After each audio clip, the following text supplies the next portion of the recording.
ကဲဒီကနေ့မတ်လ14ရက်နေ့ဒီကနေ့မတ်လ14ရက်နေ့မှာပဲခူးတိုင်းပန်းတောင်မြို့နယ်တွေကညောင်ကျိုးစခန်းကိုအရခတ်တော်အေးကဒီကနေ့သိပ်ပိုက်နိုင်ခဲ့တယ်ဗျာအခုဆိုရင်အရခတ်တော်အေးကရခိုင်ပြည်နယ်တွေမကဘူးနော်ပဲခူးတိုင်းအေရဝတီတိုင်းအကွေးတိုင်းဟောတိုင်းကြီးသုံးတိုင်းမှာကိုအောင်မြင်မှုတွေကိုများစွာရရှိနေတယ်ဗျာဟောညောင်ကျိုးစကားဆိုတာပေါ်သေးသေးစကားမဟုတ်ဘူးဗျာနော်အင်အား300လောက်နဲ့ခုခံကာကွယ်နေတဲ့စခန်းပဲဖြစ်တယ်ပန်းတောင်မြို့နယ်ဥရှိပင်မြို့အနီးမှာရှိတဲ့အင်အား300နဲ့ခုခံကာကွယ်နေတဲ့ညောင်ကျိုးစခန်းကိုအရခတ်တော်ကြီးကဒီကနေ့တိုက်ခိုက်သိမ်းပိုက်နိုင်ခဲ့တာအဲ့တော့ဒီညောင်ကျိုးစခန်းကိုသိမ်းပိုက်နိုင်ခဲ့တဲ့အတွက်ကြောင့်အရခတ်တော်ကြီးကအခုဆိုရင်စစ်တပ်ကိုတော်တော်လေးကိုဖိအားပေးနိုင်ခဲ့ပြီဟောစစ်တပ်အနေနဲ့ပဲခူးမှာရှိတဲ့ကပ္ပစဆက်ရုပ်တွေလည်းပဲအခုပေါ်သေးသေးနေလို့မရတော့ဘူးသူတို့တော်တော်ကြောက်လန့်နေရပြီအေယာဝီတိုင်းမှာလည်းအရခတ်တော်အေက6သာနီးပါးထိရောက်လာခဲ့ပြီနော်မကွေးတိုင်းမှာဆိုလဲတကယ်ကပ္ပစဆက်ရုပ်နေနောက်ကိုရောက်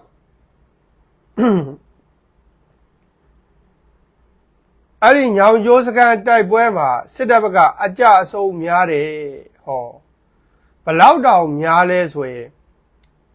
တေတဲ့သူတွေဒဏ်ရာရတဲ့သူတွေဟာပြေဆေးရုံကြီးနဲ့မဆက်လို့ပြေဓာကစမြို့တော်ခမ်းမထဲမှာကိုဆေးရုံဖွင့်ပြီးတော့စေကုသပေးနေရတဲ့အထိကိုများတယ်တဲ့ဗျာနော်အခုဆိုရင်ညောင်ကျိုးစခန်းပေးနာကချင်းကုန်းစခန်းကြံသေးတယ်အဲ့ဒီချင်းကုန်းစခန်းကိုသိမ့်ပိုက်နိုင်ခဲ့ရတော့အရခတ်တော်ကြီးကဒါပဲခူးကပ္ပစဆက်ရုပ်တွေကိုတော်တော်လေးကိုချိတ်ချောက်နိုင်တော့မှာပဲဖြစ်တယ်ပေါ့နော်အခုညောင်ကျိုးစခန်းဘေးနားမှာရှိတဲ့ကပ္ပစ9ကပ္ပစ6ကပ္ပစ9ကပ္ပက16ကပ္ပစလက်နက်ထုတ်တဲ့ဆက်ရုပ်ပေါင်းဟာဒီညောင်ကျိုးစခန်းဘေးနားမှာ4ခုတောင်ရှိတယ်အခုဆိုရင်သူတို့တွေဒါမလွယ်တော့ဘူးပေါ့တော့မလွယ်တော့ဘူးတကယ်လို့အရခတ်တော်အေကကပ္ပစဆက်ရုပ်တွေကိုဒါသိမ့်ပိုက်နိုင်ခဲ့ပဲဆိုရင်တော့လက်နက်တွေကမိုးရွာချတယ်လို့ကိုရွာချနိုင်တော့မှာနော်အများကြီးရရှိတော့မှာပေါ့နော်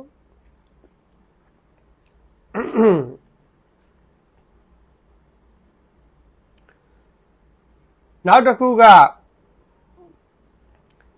ထိုင်းမြန်မာနယ်စပ်မှာရှိတဲ့စစ်ကောင်စီရဲ့ပူလူတူစခန်းကို KNL နဲ့ပူးပေါင်းတပ်တွေကသိမ်းပိုက်နိုင်ခဲ့တယ်ဟောထိုင်းမြန်မာနယ်စပ်မှာရှိတဲ့စစ်ကောင်စီရဲ့ပူလူတူစခန်းကို KNL နဲ့ပူးပေါင်းတပ်တွေကသိမ်းပိုက်နိုင်ခဲ့တာဒါတော်တော်ကောင်းတယ်ပေါ့နော်တော်တော်ကောင်းတယ်KNL နဲ့ပူးပေါင်းတပ်တွေကပူလူတူစခန်းကိုသိမ်းပိုက်လိုက်တဲ့အချိန်မှာစစ်ကောင်စီတပ်တွေကထိုင်းဘက်ကိုခွေးပြေးဝက်ပြီးထွက်ပြေးကုန်ကြတယ်ဟောအခုဆိုရင်ထိုင်းစစ်တပ်ကခွေးပြေးဝက်ပြီးထွက်ပြေးလာခဲ့တဲ့ပူလူတူစခန်းကစစ်ကောင်စီတပ်ဖွဲ့ဝင်တွေကိုကုညီစောင့်ရှောက်ပေးထားရတဲ့ဗျာအဲ့တော့ခွေးပြေးဝက်ပြီး2024ဟုတ်တယ်နော်အခုကြော်ခဲ့ပြီ2025တော့ရောက်ခဲ့ပြီစစ်တပ်ကကောက်တွေတိုင်းသူပြည်သားတွေကိုလက်နက်နဲ့အနိုင်ကျင့်ကြီးငယ်နိုင်ခြင်းလေနဲ့ဘုံကျဲသူတို့ပဲခွေးပြေးဝက်ပြီးပြေးရတယ်ဘင်္ဂလားဒေ့ရှ်ကိုလည်းပြေးရအိန္ဒိယကိုလည်းပြေးရထိုင်းကိုလည်းပြေးရတရုတ်ကိုလည်းပြေးရတယ်ဟမ်အိန္ဒိယချင်းနိုင်ငံတွေအကုန်ဆုံးနေပြီဒီကောင်တွေပြေးရတာနော်တော်တော်ဆုံးနေပြီဒါကြောင့်ဒီကနေ့အတွက်သတင်းကောင်း2ခုကအရခတ်တော်အေကပဲခူးတိုင်းဥရှိပင်မြို့အနီးမှာရှိတဲ့ညောင်ကျိုးစခန်းကိုသိမ်းပိုက်နိုင်ခဲ့တာလေဒါသတင်းကောင်းတစ်ခုပဲနောက်တစ်ခုက KNL နဲ့ပူးပေါင်းတပ်တွေကထိုင်းမြန်မာနယ်စပ်မှာရှိတဲ့ပူလူတူစခန်းကိုသိမ်းပိုက်နိုင်ခဲ့တာလေဒါသတင်းကောင်းတစ်ခုပဲပေါ့နော်နောက်တစ်ခုက ပဲခူးတိုင်းနတ်တလင်းမြို့တဲ့ရှားစေးပူရာတိတ်မှာစစ်တပ်ကပြည်သူ2ယောက်ကိုရက်ဆက်ဆက်တပ်ဖြတ်ပြီးတော့အလောင်းကိုစွန့်ပစ်သွားတယ်တဲ့ဗျာတော်တော်ရုပ်ပါပတ်ဆက်တယ်ပေါ့နော်နောက်တစ်ခုကမကွေးတိုင်းရေစကြိုမြို့နယ်တာကောင်ရွာမှာစစ်တပ်ကအသက်65နှစ်အရွယ်ဦးချစ်မောင်ကိုခေါင်းဖြတ်ပြီးတော့နော်ငုတ်တိုင်မှာဦးချစ်မောင်ရဲ့ခေါင်းကိုချိတ်ဆွဲခဲ့တယ်ဟောဒါမကြာခဏပဲနော်ပြည်သူတွေကိုခေါင်းဖြတ်တတ်တယ်ဟောအရှင်လက်မီးရှို့တတ်တယ်ပြီးတော့လက်ဘင်းကိုလှီးဖြတ်တတ်တယ်ပြီးတော့ခန္ဓာကိုယ်တွေကိုအပိုင်းပိုင်းအတစ်တွေခုတ်ဖြတ်တတ်တယ်တခါမှမမြင်ဘူးတဲ့လူတွေရဲ့အယိုးအသားတွေကိုချစ်ပြီးတော့အယိုးပဲကြံအောင်ငါဖဲချစ်တယ်လို့ချစ်ပြီးတတ်တယ်တော့တခါမှမမြင်ဘူးနော်ကဘာပေါ်မှာအကျန်းဖတ်ပါတယ်ဆိုတော့ IS တွေတော့အဲ့လိုမတတ်ဘူးကဘာမှာတခါမှမရှိဘူးဘဲအွန်လိုင်းဥဆောင်တဲ့စစ်တပ်ဟာတော်တော်လေးရုပ်မှာပတ်ဆက်တယ်ပေါ့တော့ရုပ်ပါပတ်ဆက်တယ်ပေါ့ဒီကနေ့လည်းပဲရေစကြိုမြို့နယ်တာကောင်ရွာပါအသက်65နှစ်ပဲဦးချစ်ပါကိုခေါင်းဖြတ်တက်ဖြတ်ပြီးတော့ငုတ်တိုင်မှာဦးချစ်မောင်ရဲ့ခေါင်းပြက်ကြီးကိုချိတ်ဆွဲခဲ့တယ်ပေါ့နော်ပြီးတော့ပြည်သူ18ယောက်ကိုလည်းရက်ဆက်ဆက်တပ်ဖြတ်ခဲ့တယ်ဘလူတွေတောင်ရက်ဆက်ဆက်တပ်ဖြတ်ခဲ့တယ်လဲဆိုရင်တချို့ကိုဓားတွေနဲ့ခုတ်ထစ်ပြီးတော့အပိုင်းပိုင်းအတစ်မြေမြုပ်ခဲ့တယ်တချို့ကိုကြတော့အရှင်လက်မီးရှို့တပ်ဖြတ်ခဲ့တယ်နော်ဘလောက်ရက်ဆက်တယ်လဲဆိုရင်တချို့တွေကိုကြတော့ပိုင်းပိုင်းတစ်တွေခုတ်ဖြတ်ပြီးတော့ခြံစည်းရိုးတွေငုတ်တိုင်တွေမှာချိတ်ခဲ့တယ်ဗျာဒါဒီကနေ့ဖြစ်ပွားခဲ့တဲ့တကယ်ကိုအော်နှလုံးနာလောက်တဲ့အကြမ်းဖက်မှုတွေပေါ့ဒီလိုအကြမ်းဖက်မှုတွေကမကြာခဏပဲပေါ့နော်ပြောစရာစကားတော့မရှိတော့မကြာခဏပဲဒါကြောင့်ဒီကနေ့ရေစကြိုမြို့နယ်တာကောင်ရွာမှာပြည်သူ18ယောက်ရက်ဆက်ဆက်အကြမ်းဖက်တပ်ဖြတ်ခြင်းကိုခံခဲ့ရတယ်ပေါ့နော်ခံခဲ့ရတယ်နောက်တစ်ခုကစကိုင်းတိုင်းမြောင်မြို့နယ်မှာပန်းညိုရွာကစာတင်ညောင်းကိုစစ်တပ်ကဗုံးကျဲတဲ့အပြင်ပြည်သူရဲ့အိမ်ပေါင်း50ကျော်ကိုလည်းပဲမီးရှို့ဖျက်ဆီးခဲ့တယ်စစ်တပ်ကဘလောက်တော့ရုံမှာပတ်ဆက်တယ်လဲဆိုရင်စစ်ဘေးရှောင်တွေရဲ့စကတ်တွေဗုံးကျဲတယ်စာတင်ညောင်းတွေကိုဗုံးကျဲတယ်စာတင်ညောင်းတွေနော်ဆေးရုံတွေကိုဗုံးကျဲတယ်ဖုံးကြီးကျောင်းတွေကိုဗုံးကျဲတယ်တော့ဘာသာရေးအဆောက်အဦတွေကိုဗုံးကျဲတယ်ဟောအများကြီးပဲပြည်သူတွေရဲ့ဈေးတွေပြည်သူတွေရဲ့နေအိမ်တွေကိုဗုံးကျဲတယ်ရွာတွေမြို့တွေကိုဗုံးကျဲတယ်ဟောကဘာပေါ်ပါရှိတဲ့ဘလို့အကြမ်းဖက်မှုမျိုးကိုမဆိုမဲအောင်လိုက်ဥဆောင်တဲ့စစ်တပ်ကမကျူးလွန်ဘူးလားမလုပ်ဘူးလားမရှိဘူးပေါ့နော်နောက်တစ်ခုကစေကူးမျိုးနယ်လက်ပံလှရွာကိုစစ်တပ်ကဘုံကျဲတာပြည်သူ9ယောက်တောင်သေဆုံးတယ်ဘလောက်တောင်မရိုင်းပတ်ဆက်တယ်လဲဆိုရင်လက်ပံလှရွာပေါ်မှာစစ်တပ်ကလေနဲ့ပြန်တတ်ပြီးတော့လူစီကားတဲ့ဈေးကိုတမင်သက်ကိုဘုံကျဲတာဗျာဈေးကိုဘုံကျဲတာနော်အပြစ်မဲ့ပြည်သူတွေကိုဘုံကျဲတာနော်ဒါစင်ကူးမျိုးနယ်လက်ပံလှကျေးရွာမှာရွာကိုလေနဲ့ပြန်ပြီးတော့မှ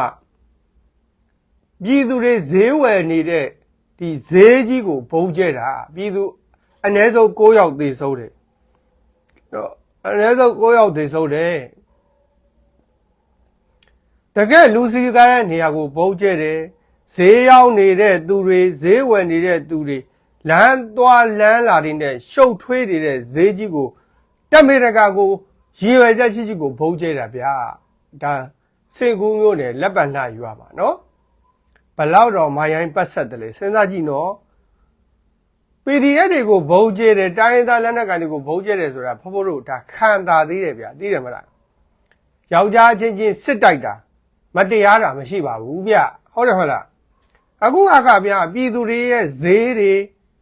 အိမ်တွေမြို့တွေရွာတွေစာသင်ကျောင်းတွေဆေးရုံတွေဖျားကျောင်းတွေဖုန်ကြီးကျောင်းတွေကိုရည်ရွယ်ချက်ရှိဘုံကျဲတယ်စေဘေးရှောင်တွေကိုဘုံကျဲတယ်ခလေးတွေကိုဘုံကျဲတယ်ဘလောက်မှရိုင်းလိုက်လေဗျာအဲ့ဒါကိုပဲသူတို့ကပြည်သူကိုဘုံကျဲပြီးတော့ပြည်သူတော်မှရိုးရိုးတရက်မဟုတ်ဘူးနော်ဖုန်ကြီးတွေခလေးတွေစေဘေးရှောင်တွေစာသင်ကျောင်းတွေဆေးရုံတွေအဲ့ဒါကိုသူတို့ကဂုံယူနေသေးတယ်ဗျာအဲ့ဒါကိုသူတို့လက်ခမောက်ခတ်နေသေးတယ်ဘလောက်မှရိုင်းလိုက်တဲ့တတ္တဝါတွေလေဗျာအဲ့ဒီလိုတတ္တဝါမျိုးဒီ30တပုံမှာမရှိဘူးဘုံဘုံတို့လုံးဝမရှိဘူးနော်မရိုင်းလိုက်တာဗျာပြည်သူပေါ်မှာမေတ္တာလေးတောင်သူတို့နှမ်းတစိစာလောက်မထားခြင်းဘူးနော်အခုစစ်သားတွေရဲတွေသူတို့ထမင်းစားတိုင်းသူတို့သစ္စာဆိုကြတယ်ထမင်းစားတိုင်းသစ္စာဆိုကြတယ်ကျွန်တော်တို့ပြည်သူကြွေးတဲ့ထမင်းကိုစားတာပါပြည်သူကိုကာကွယ်ပါမယ်တိုင်းပြည်ကိုကာကွယ်ပါမယ်အဲ့ဒီသစ္စာမင်းတို့စုလိုက်မယ်နော်ပြည်သူထမင်းစားပြီးပြည်သူကြွေးပြည်သူပေးတဲ့လစာတွေယူပြီးပြည်သူကိုရဆက်ပြန်တက်နေကြတာအေးသေပရဇိတငရဲပြည်ပဲစစ်သားသေပရဇိတငရဲပြည်တယ်နော်ဒါဖះဟောဗျဖះဟောနောက်တစ်ခုက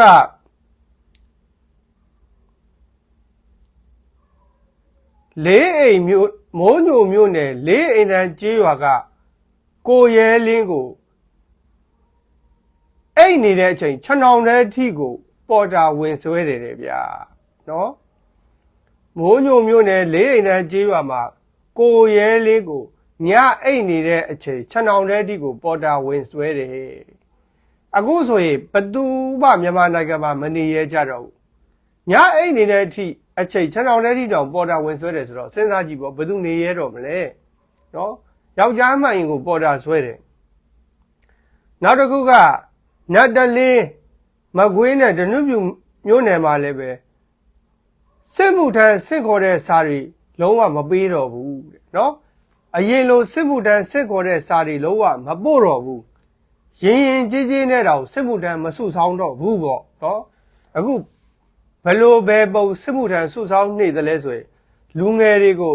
အိမ်တာယာရောက်ကိုပေါ်တာလာဆွဲနေတာဟဲ့ယောက်ျားမြင်ပေါ်တာဆွဲပဲနော်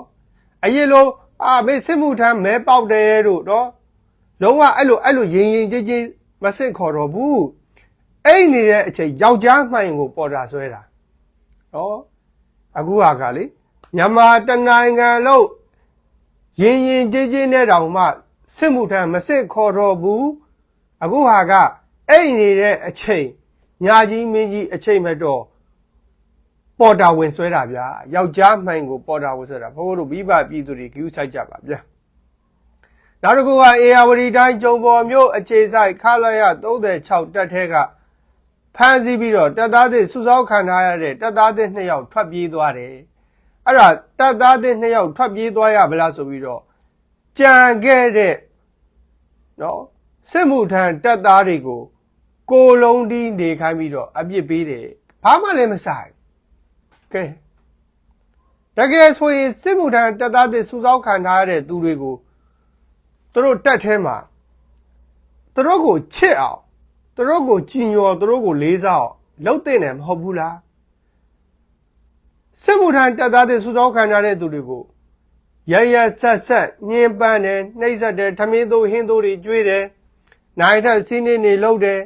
အခုလည်းပဲတပ်သားတွေ2ယောက်ထွက်ပြေးသွားလို့ဆိုပြီးကြံခဲ့တဲ့သူတွေကိုကိုလုံးတီးနေခိုင်းပြီးတော့အပြစ်ပေးတယ်အမေဆိုရင်ဓာတွေကိုချော့မော်ထားရမှာ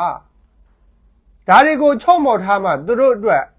ကာကွယ်ပေးခြင်းမှာပေါ့အသက်ပေးခြင်းမှာပေါ့သူတို့ခိုင်းတဲ့အတိုင်းလုပ်ခြင်းမှာပေါ့အခုတော့အဲ့လိုမဟုတ်ဘူးစစ်မှုထမ်းတပ်သားတွေကိုတင်နန်းမှာအမျိုးအဖုံဖုံနှိပ်စက်တယ်ညှဉ်းပန်းတယ်ကျွေးတဲ့အစားအစာတွေကလည်းထမင်းတို့ဟင်းတို့တွေကျွေးတယ်ဟောထွက်ပြေးတော့လဲကြံခဲ့တဲ့သူတွေကိုအမျိုးဖိနေပြီးတော့ပြစ်ဒဏ်နေပေးတယ်အဲ့တော့ဒီတပ်သားတစ်တွေကသူတို့ခိုင်းတာဘယ်လုပ်ချင်မလဲစဉ်းစားကြည့်လေအဲ့ဒီတုံးတွေကမှားနေပြီမဟုတ်ဘူးလား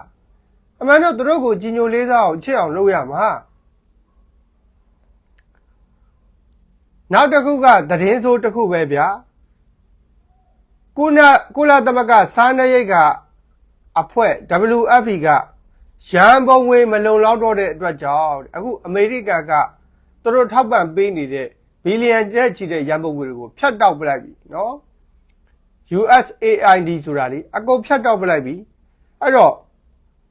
ကုလသမဂ္ဂစားနပ်ရိက္ခာအဖွဲ့ WFP ကရန်ပုံငွေမလုံလောက်တဲ့အတွက်ကြောင့်မြန်မာနိုင်ငံကလူဦးရေတသန်းအတွက်စားနပ်ရိက္ခာထောက်ပံ့မှုတွေကိုရပ်ဆိုင်းလိုက်ပါပြီကဲတွားပြီမြန်မာနိုင်ငံကဒုက္ခသည်တသန်းကိုစားနပ်ရိက္ခာတွေရပ်ဆိုင်းလိုက်ပြီဆိုတော့အဲ့ဒီဒုက္ခသည်တသန်းရဲ့စားနပ်ရိက္ခာတွေကိုဘယ်သူသွားကျွေးမလဲဒုက္ခသည်တသန်းဆိုတော့အလွန်အင်မတန်မှများပြားတဲ့ပမာဏဗျတနေ့ကို1000နဲ့ပဲတွက်အောင်တော့နော်တနေ့ကို1000နဲ့ပဲတွက်အောင်တော့ဒုက္ခသည်တသန်းကိုဖဖို့တို့1000နဲ့မြောက်ကြည့်ဘယ်လောက်ကုန်မလဲဗျာတနေ့ရဲ့ကုန်ကြစိတ်ဘယ်လောက်ကုန်မလဲစဉ်းစားကြည့်နော်အဲ့တော့အဲ့ဒီဒုက္ခသည်တသန်းကိုဘယ်လိုသွားကျွေးမလဲဟမ်ဘယ်လိုသွားကျွေးမလဲ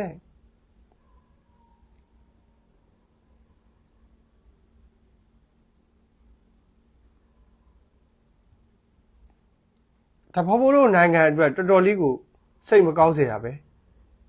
အခုမဲအွန်လိုင်းကြောင့်နော်အကြောက်တတ်မှအကျိုးတည်ဆိုတာအခုမြန်မာနိုင်ငံမှာဖြစ်ပေါ်နေတဲ့ဒုက္ခဒုက္ခစိတ်ဆင်းရဲမှုတွေအကုန်လုံးဟာမဲအွန်လိုင်းအာဏာသိမ်းလို့ဖြစ်တာမဲအွန်လိုင်းအာဏာမသိမ်းရင်ဖြစ်เสียအကြောက်ကိုမရှိဘူး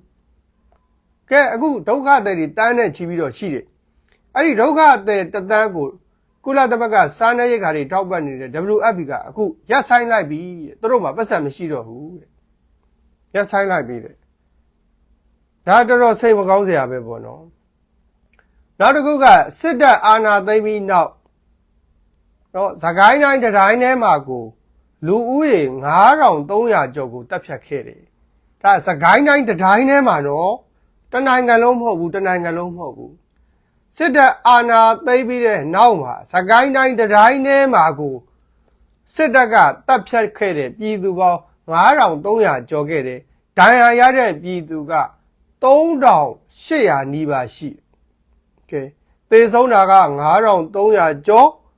ဒဏ်ရာရတာက3800နီးပါးဆိုတော့စုစုပေါင်းဒဏ်ရာရတာနဲ့သေတာ1000နီးပါးရှိတယ်ဗျကဲဒါစကိုင်းတိုင်းတိုင်းထဲမှာနော်စကိုင်းတိုင်းဟာဒီຫນွေဥတော်လှန်ရေးမှာလူသေးတာလည်းအများဆုံးပဲဒဏ်ရာရတာလည်းအများဆုံးပဲအိမ်နေမီးရှို့ခံရတာလည်းအများဆုံးပဲအကြမ်းဖက်ခံရတာလည်းအများဆုံးပဲဗျာဘို့တို့အညာသူအညာသားတွေတော်တော်စိတ်မကောင်းစရာပဲနော်တော်တော်စိတ်မကောင်းစရာပဲသူတို့မှာအညာသူအညာသားတွေဟာခက်ခက်ခဲခဲပေပေပပစစ်စစ်ရေးရဲတဲ့ကိုလောက်ကင်စားတော့ကြရတယ်ပေါ့နော်အညာပြေရအလွန်အင်မတန်မှဆင်းရဲပါတယ်အခုတော့အညာပြေကြီးမင်းအောင်လိုက်အာနာသိပြီးတဲ့နောက်ပိုင်းမှာမှုံညက်ညက်ကြေသွားပြီးပြပုံပဲရှိတော့တယ်နော်ပြပုံပဲအဲ့ဒါကိုစစ်တပ်ထောက်ခံတဲ့သူတွေကသူတို့ကိုမထောက်ခံရင်းနဲ့ပြပုံပဲကြံရပြီအကုန်မီးရှို့အကုန်တန်းတယ်ဘလောက်မိုက်ရိုင်းနိုင်လဲဗျာနော်ပြည်သူတွေကိုအဲ့မဲ့တော့မင်းမဲဖြစ်ခြင်းဝီကြီးချုပ်ပဲဖြစ်ခြင်းတမနာပဲဖြစ်ခြင်းလူတွေရဲ့အာကိုမှုချစ်ခင်မှုမျက်နှာမှုနဲ့ဖြစ်ရမှာအကြမ်းဖက်မှုနဲ့မင်းလုပ်လို့မရဘူးအစိုးရလုပ်လို့မရဘူးဝီကြီးချုပ်လုပ်လို့မရဘူးတပ်ပရလုပ်လို့မရဘူးဒါဟိုဒီကောင်နေအခုချိန်နားမလဲသေးဘူးနော်တမရဖြစ်ချင်တာလွယ်လေးပြည်သူချစ်အောင်ကြိုးစားနော်ဝီကြီးချုပ်ဖြစ်ချင်လဲလွယ်လေးပြည်သူချစ်အောင်ကြိုးစားမင်းဖြစ်ချင်လဲလွယ်လေးပြည်သူချစ်အောင်ကြိုးစားဖို့ခဏပြောတယ်မဲအောင်လိုက်အာနာသိန်းတော့ကပြည်သူတွေကြိုက်တော့ဆန္ဒပြလွတ်ထားမောရင်သူ့ဘာသူရက်သွားလိုက်မယ်ဘလောက်ဆန္ဒပြနိုင်မှလဲအလွန်ဆုံးဆန္ဒပြတလပေါ့တလထက်ပိုမပြနိုင်ဘူးမောရင်သူ့ဘာသူရက်သွားလိုက်မယ်ပြည်သူကိုဘာမှလှုပ်ရှားမလုပ်ဘူးနော်အဲ့ဒီအာနာသိန်းစဉ်အစတည်းကသာပြည်သူတွေကြိုက်တာလို့ကြိုက်တယ်လို့ဆန္ဒပြမသိကြအောင်ဆောင်ပြီးမင်းအောင်လိုင်းစစ်တပ်ကပြစ်ထားလိုက်မယ်ဆိုရင်အခုတော့ဆိုအာနာသိန်းတာအောင်မြင်နေပြီဘယ်ပြည်သူကမှလည်းမင်းအောင်လိုင်းကိုမုန်းပါလည်းမဟုတ်ဘူးနော်မုန်းပါလည်းမဟုတ်ဘာမှလှုပ်ရှားမလုပ်ဘူးကြိုက်တဲ့လောက်ဆန္ဒပြမသိကြအောင်ဆောင်ပြီးတာပြစ်ထားလိုက်ပြည်သူတွေသူ့ဘာသူတဖြည်းဖြည်းနဲ့မောပြီးတော့ရက်သွားလိုက်မယ်အဲ့ဒီကကျရင်ဒီတိုင်းပြည်ကိုမင်းအောင်လိုင်းအသာလေး အိတ်ကတဲ့ထည့်ပြီးတော့အုပ်ချုပ်လို့ရပြီဗျဒီကောင်လေးဘလောက်တောက်အုံနောက်မရှိလဲဘလောက်တောက်ညံ့ဖြင်းလဲဆိုရင်စဉ်းစားကြည့်ပြည်သူကိုရရဆက်ဆက်အကြမ်းဖက်တဲ့တက်ဖြစ်တယ်ဒါလည်းပဲဒီကောင်လေးအခုချိန်ထိဘေးရသေးဘူးတိုင်းပြည်ပြပုံကြံရပြီတဲ့သူတို့ကိုဗရောက်ခံတဲ့ပြည်သူတွေကိုတတ်တဲ့မီးရှို့တဲ့ကဲအခုကြည့်လေအာဂျင်တီးနားကသူ့ကိုဖမ်းဝေးရထုတ်လိုက်ပြီ ICT ကလည်းမကြခင်ဖမ်းဝေးရထုတ်တော့မယ်အခု ICC တို့အာဂျင်တီးနားတို့ကမဖမ်းနိုင်ဘူးလို့သူတို့ထင်နေတာဖလပိုင်သမရဟောင်းဒူတာတေးကိုသူ့သမီးသမရငုတ်တုတ်ကြီးရှိပါလျက်နဲ့အခု ICC ကဖမ်းသွားပြီစဉ်းစားကြည့်တော့အရင်လိုခက်ကြီးမဟုတ်တော့ဘူးကဘာကြီးမှာအရင်လိုခက်ကြီးမဟုတ်တော့ဘူးအဲ့ဒါကိုတိတိနဲ့အခုလည်းပဲဆက်ပြီးသူတို့အကြမ်းဖက်နေတာပဲဆက်ပြီးတက်ဖြတ်နေတာပဲနော်အာနာရှိနေစဉ်အတော်အတွင်ပဲအခုလိုရက်ဆက်မှုတွေရုံမာမှုတွေအကြမ်းဖက်မှုတွေကိုလုတ်ပိုင်ခွင့်ရှိတာအာနာရှိနေစဉ်အတော်အတွင်ပဲလုတ်ပိုင်ခွင့်ရှိတာအေးအာနာမရှိတော့ဘူးဆိုရင်ဒင်းတို့အလှည့်ပြန်ရောက်လာမှာပဲနော်ဒင်းတို့အလှည့်ပြန်ရောက်လာမှာပဲအာနာမရှိတော့တဲ့အချိန်ကိုဘုရားတို့စောင့်ကြည့်ရမှာပေါ့အာနာမရှိလက်ထဲမှာအာနာမရှိတော့ဘူးဆိုရင်တော့ဒင်းတို့ပြည်သူတွေရဲ့ဝိတ်ကြွေးတွေပြည်သူတွေရဲ့ကြိမ်စာတွေကိုဘယ်လိုပဲပုံနဲ့ပြန်ပြီးခံစားရမလဲဆိုတာကိုဘုရားတို့ကြည့်ရတာနောက်တစ်ခုကထိုင်းနိုင်ငံရနောင်းခရိုင်မှာထိုင်းနိုင်ငံသား3ယောက်ကမြန်မာအလုပ်သမား2ယောက်ကိုတပ်ပစ်ခဲ့တယ်အဲ့ဒါရနောင်းမြို့မှာပဲဖမ်းမိသွားတယ်ဒါကြောက်စရာပဲเนาะဘာဖြစ်လို့တပ်ပစ်ခဲ့ရတာလဲဆိုရင်ထိုင်းရောဘာချစ်တဲ့တတိကပေါ့เนาะထိုင်းရောဘာချစ်တဲ့တတိကမြန်မာအလုပ်သမားတွေကိုပဲအလုပ်ပေးခြင်းတယ်တဲ့သူတို့ထိုင်းတွေကိုအလုပ်မပေးခြင်းဘူးတဲ့သူတို့ထိုင်းတွေကဘိုးတို့ပြင်းတယ်ပြီးတော့အလုပ်လုပ်တာနှေးတယ်ပြီးတော့ထုံတယ်ထုံပေးလုံပေးဂစ်စတိဆိုတာအဲ့ဒါထိုင်းလူမျိုးကိုထုံလဲထုံတယ်နော်နှုံလဲနှုံတယ်လဲတယ်ပြီးတော့အလုပ်လုပ်ရင်လဲတော်တော်ကိုနှေးတာအဲ့တော့သူတို့ထိုင်းလူမျိုးချင်းချင်းကတော့မှသူတို့ထိုင်းနိုင်ငံသားတွေကိုအလုပ်မပေးခြင်းဘူးအလုပ်မပေးခြင်းဘူးအဲ့တော့ထိုင်းရောဘာချစ်တဲ့တတိကသူတို့ထိုင်းလူမျိုးတွေကိုအလုံးမပေးဘူးတဲ့မြန်မာနိုင်ငံသားကိုပဲအလုပ်ပေးခြင်းတယ်ဆိုပြီးတော့အဲ့ဒါကိုမြန်မာနိုင်ငံသား2ယောက်ကိုတနက်နဲ့ပြစ်တက်သွားတယ်တဲ့ဗျာနော်တနက်နဲ့ပြစ်တက်သွားတယ်တဲ့ပြီးတော့ထိုင်းနိုင်ငံမှာအလုပ်သမားတွေတင်ဆောင်လာတဲ့ကားရထားနဲ့တိုက်မိပြီးတော့4ယောက်သေဆုံးနဲ့6ယောက်ဒဏ်ရာရတယ်ရထားနဲ့ကားတိုက်မိပြီးတော့4ယောက်သေဆုံးတဲ့6ယောက်ဒါပေမဲ့မြန်မာတွေတော့မပါဘူးပေါ့ဗျာနော်ပြီးတော့တိုင်းနိုင်ငံကိုအလုံးလုံးဖို့အတွက်တောင်းရင်းမြစ်ကိုဖျက်ကူးပြီးတော့ဝင်လာခဲ့တဲ့မြန်မာ10ယောက်ဖမ်းဆီးခံရတယ်တနေ့ထိုင်းနိုင်ငံမှာမြန်မာတွေဖမ်းခံရတာမြင်မကောင်းပါဘူးဗျာမြင်မကောင်းပါဘူးနော်နောက်တစ်ခုကပါကစ္စတန်နိုင်ငံအနောက်ပိုင်းဘာလိုချီစတန်ပြည်နယ်မှာဘိုလန်တောင်ကြားမှာခရီးသည်450ဝန်းကျင်ပါတဲ့ရထားတစ်စီးကိုဘာလိုချီစတန်လွတ်မြောက်ရေးတပ်မတော် BLA ခွဲထွက်ရေးတပုံတွေကအဲ့ဒီရထားကိုပြန်ပေးဆွဲခဲ့တယ်။ဘုန်းတို့သူများနိုင်ငံမှာလေယာဉ်တွေပြန်ပေးဆွဲတယ်သင်္ဘောတွေပြန်ပေးဆွဲတယ်ရထားတွေပြန်ပေးဆွဲတယ်ကားတွေပြန်ပေးဆွဲတယ်တော်တော်များတယ်နော်တော်တော်များတယ်။ကိုလည်းပဲဒါပါကစ္စတန်မှာဘာလိုချီစတန်လွတ်မြောက်ရေးတပ်မတော် BLA ခွဲထွက်ရေးတပုံတွေကလူ450ပါတဲ့ရထားတစ်စီးကိုပြန်ပေးဆွဲတာအဲ့ဒါဒဇာကန်21ယောက်သေဆုံးသွားတယ်346ယောက်အသက်ရှင်လျက်နဲ့ပြန်လဲလွတ်မြောက်ခဲ့တယ်နော်ပါကစ္စတန်စစ်တပ်နဲ့ဘာလိုချီစတန်လွတ်မြောက်ရေးတပ်မတော် BLA နဲ့အပြန်အလှန်ပစ်ခတ်ကြတယ်အစိုးရစစ်သား28ယောက်သေဆုံးပြီးတော့ဓပုံ33ယောက်သေဆုံးခဲ့တယ်ဟောအစိုးရစစ်သားက22ယောက်သေဆုံးခဲ့တယ်ဓပုံက334 အပြစ်မဲ့ဒဇာကန်ပြည်သူက21ယောက်သေဆုံးခဲ့တယ်ဒါစိတ်မကောင်းစရာပဲပေါ့နော်ကြောက်စရာတော်တော်ကောင်းတယ်နောက်တစ်ခုကအမေရိကန်မှာတော်တော်ကြောက်စရာကောင်းတဲ့သတင်းအမေရိကန်လေကြောင်းလိုင်းရဲ့လေတစ်စင်းဟာကော်ရိုရာဒိုပြည်နယ်ဒန်ဘာအပြည်ပြည်ဆိုင်ရာလေဆိပ်မှာအရေးပေါ်ဆင်းသက်ပြီးတော့လေအင်ဂျင်ကမီးလောင်ပြီးတော့ပြည်သူတွေကံကောင်းထောင်းမစွာနဲ့လွတ်မြောက်ခဲ့တယ်ဟောပြည်သူ180နီးပါးလေရင်ပေါ်မှာပါတယ်ကံကောင်းထောင်းမစွာနဲ့လွတ်မြောက်ခဲ့တယ်အမေရိကန်မှာဖို့တို့ဒီ2025 3လအတွင်းမှာကိုလေမတော်မဆဖြစ်မှုတော်တော်များတယ်နော်တော်တော်များတယ်ဒါအမေရိကန်မှာလေရင်စီးရမှာတော့တော်တော်ကြောက်ရတယ်ပေါ့ဒါပေမဲ့အမေရိကန်မှာလေရင်တွေကလည်းများတာဟုတ်ဗျလေရင်တွေကလည်းများလေရင်ကွင်းတွေကလည်းများဆိုတော့များလို့ဖြစ်တာထင်ပါတယ်ပေါ့နော်များလို့ဖြစ်တာထင်ပါတယ်အဲ့တော့ဒီ2025 3လအတွင်းမှာအမေရိကန်မှာလေရင်မတော်မဆဖြစ်မှုဟာ10ကြိမ်ထက်မနည်းရှိတယ်ကြောက်စရာတော်တော်ကောင်းတယ်ပေါ့နော်အဲ့တော့ဒီကနေ့တရေကိုအနှစ်ချုပ်ရရဲ့ဒီကနေ့မင်းအောင်လှိုင်စစ်တပ်ဟာရေစကြိုမြို့နယ်မှာပြည်သူ18ယောက်ကိုရရဆက်ကိုအကြမ်းဖက်တပ်ဖြတ်ခဲ့တယ်စေကူးမြို့နယ်လက်မှန်လာကြေးရွာမှာလည်းပဲပြည်သူတွေရဲ့ဈေးကြီးကိုယူရချက်ရှိရှိနဲ့ဘုံကျဲတာပြည်သူ9ယောက်ထက်မနည်းသေဆုံးတယ်ဒဏ်ရာရတဲ့ပြည်သူတွေလည်းအများကြီးပဲဒီသတင်းနှစ်ပုတ်ဟာ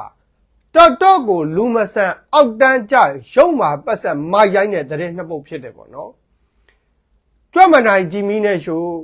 PDF နဲ့တိုင်းသားလက်နက်ကတွေကိုမနိုင်တော့အပြစ်မဲ့ပြည်သူတွေကိုအလကားဟတ်တာနှိမ့်စင်နေတိုင်းဘုံကျဲတယ်နော်ကလားမနိုင်ရခိုင်မဲ့ PDF တွေတိုင်းသားလက်နက်ကတွေကိုမနိုင်တော့ပြည်သူကိုပဲရှုံးပဲမဲပြီးတော့နှိမ့်စင်နေတိုင်းအကြက်ဖက်တက်ဖြတ်တယ်ဒီရုံမှာမိုက်ရိုင်းပတ်ဆက်အောက်တန်းကြတဲ့လောက်ရက်တွေတောက်ပဲမင်းအောင်လာဟာဒီတက်ဘယ်ပြည်သူကမှသူ့ကိုမကြည့်ပြတော့ဘူးနော်သူသမရဖြစ်ခြင်းနဲ့ဝင်းကြီးချုပ်ဖြစ်ခြင်းနဲ့အစိုးရဖြစ်ခြင်းနဲ့အဲ့လိုအကြက်ဖတ်တဲ့နီးနဲ့ဖြစ်လို့မရဘူးဟောအခုမန္တလေးရန်ကုန်ပြည်သူတွေ